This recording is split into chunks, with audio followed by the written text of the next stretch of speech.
Bonjour,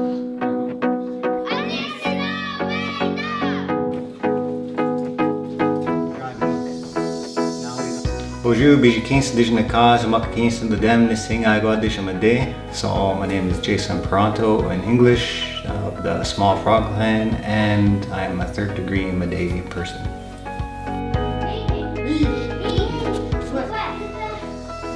Well, nongom awete akungs wakaiganing gigochigeman shnavi moen minoasa jiu-jitsu gajnikadik. Get abunonjiag vimosewag dashko makwa gema shishib gema chdokmeshi gai washkanewag dashko amakaki. Yana ishiged dashko nongum and this so gawachigeman jiu-jitsu get moja gaining goya nishnabi moyan.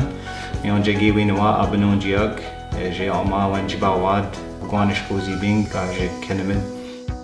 Gajnikadik, Amash Kuniganing, Gawinwa, the Anishnabim Wad, Mianjigin in the Gagwe Doko, Abononjiak. Misogini, Giabe Kinamagoyan, Waganin Dash Gini Kendan, Gagwe Widoko, Abononjiak, Mianjig, Winwa, Kendan, Aninesian Wayad,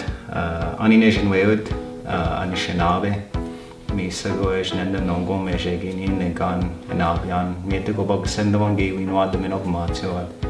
Eje Magajag Kendana Wad and Ishnabin one, the Guak Nendamod guy. It's not good if you're defending. No.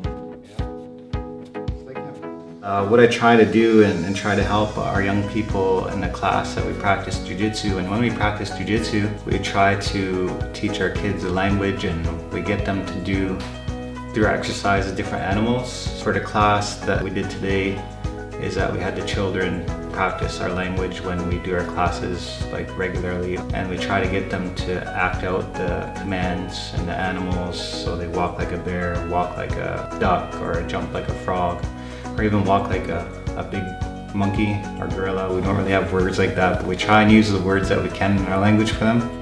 And they do it over in this community known as Rosa River, and the youth are from here, and twice a week they practice at the Macoons building, so they get some exercise. And as much as I'm still learning the language too, I still try and help them with words that I know so they understand, and they know who they are in the future and how Anishinaabe originally sounded. So we try and incorporate that, because even though we're doing a physical activity, we want them to be strong, we want them to have a good life, but part of that, and me thinking about the future, is that they have to know who they are, and part of who they are is through the language. So it's really important, and what it does for them, not just for them but their families, are really proud of them that they can have that when they go home. So a lot of wellness happens for our kids, but also the families of the members of our Rosa River Jiu-Jitsu Club.